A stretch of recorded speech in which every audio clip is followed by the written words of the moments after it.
नमस्कार दोस्तों, साहित्य कृति के चैनल पर आपका स्वागत है।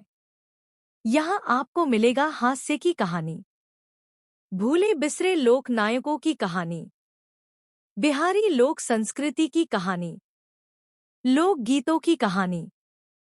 सब कुछ है इस खजाने में। ज्ञान की पोटली खुलेगी, तो शुरू करते हैं। तो दोस्तों, आज हम बात करने वाले हैं भारत के हृदय में स्थित बिहार के गौरवशाली अतीत और उसके ऐतिहासिक महत्व के बारे में।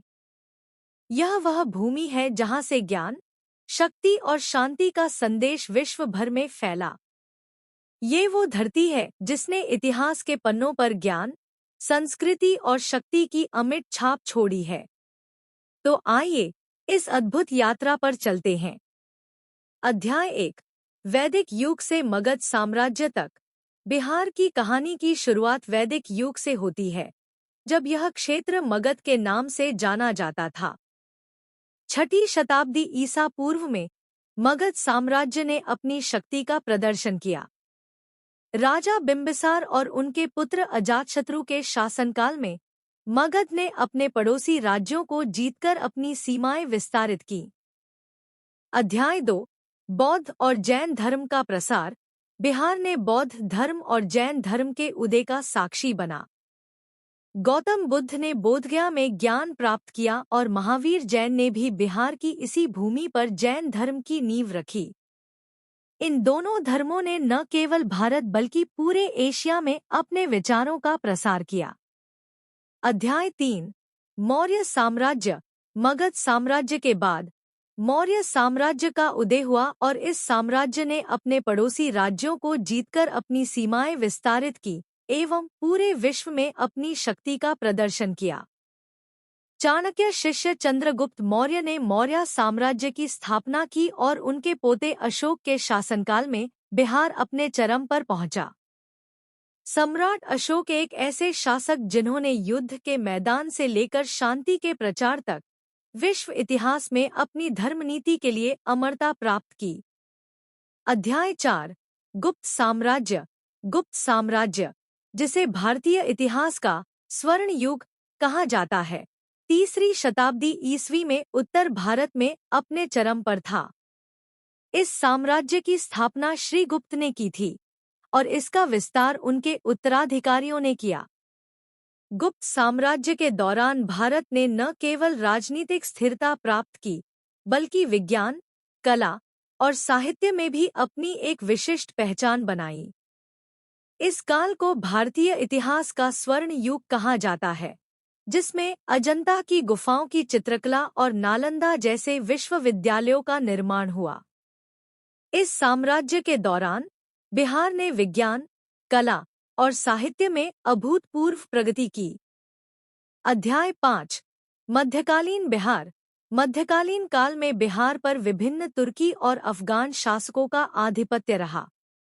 बाद में मुगल साम्राज्य के दौरान भारतीय धरोहर की लूट और विनाश ने देश की सांस्कृतिक संपदा को गहरा आघात पहुंचाया और जिसके कारण ही भारतीय समाज और अर्थव्यवस्था पर दीर्घकालिक प्रतिकूल प्रभाव पड़ा। नालंदा विश्वविद्यालय की अग्निकांड त्रासदी, जहां बख्तियार खिलजी ने 1193 में ज्ञान के इस महान केंद्र को नष्ट कर दिया, जिनमें इतिहासकारों के अनुसार यह विश्वविद्यालय 3 महीने तक जलता रहा, जिसमें 90 लाख पुस्तकें जलाकर नष्ट की गई। कुल मिलकर यह समय भारतीय इतिहास के लिए एक बहुत बड़ी क्षति थी। अध्याय 5, ब्रिटिश राज और स्वतंत्रता संग्राम। ब्रिटिश राज के दौरान बिहार कई महत्वपूर्ण घटनाओं का साक्षी बना, जिसमें 1857 की क्रांति और चंपारण सत्याग्रह शामिल हैं। दरअसल बिहार की मिट्टी ने हमें एक क्रांतिकारी एवं भारत के प्रथम राष्ट्रपति डॉक्टर राजेंद्र प्रसाद दिया, जिन्होंने अपनी दृढ़ निष्ठा और समर्पण से राष्ट्र को आकार दिया। अध्याय 6, आधुनिक बिहार की ओर।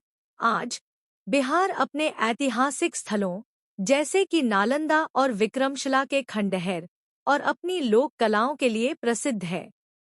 यह राज्य अब विकास की नई दिशा में अग्रसर है, जिसमें शिक्षा, उद्योग, और पर्यटन के क्षेत्र में नए आयाम स्थापित किए जा रहे हैं। समापन।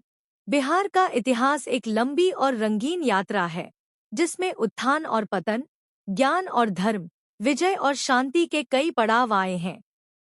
यह राज्य आज भी अपनी विविधता और समृद्धि के साथ विश्व को प्रेरित करता है। धन्यवाद श्रोताओं। तो ये थी बिहार के इतिहास की कहानी। आपने बिहार की इस अद्भुत यात्रा में हमारा साथ दिया। तो इस कहानी से हमें यह सीखने को मिलता है कि जब अपने देश में आपसी दुश्मनी बढ़ी है, भाईचारा कम हुआ है, तब बाहरी आक्रांताओं ने आकर हमारे देश को क्षति पहुंचाई है, जिससे उभरने में इस देश को वर्षों लग गए हैं। अतः हम सभी भारतीय को जाति धर्म से परे एकजुट होकर अपने राष्ट्र निर्माण में योगदान देना चाहिए।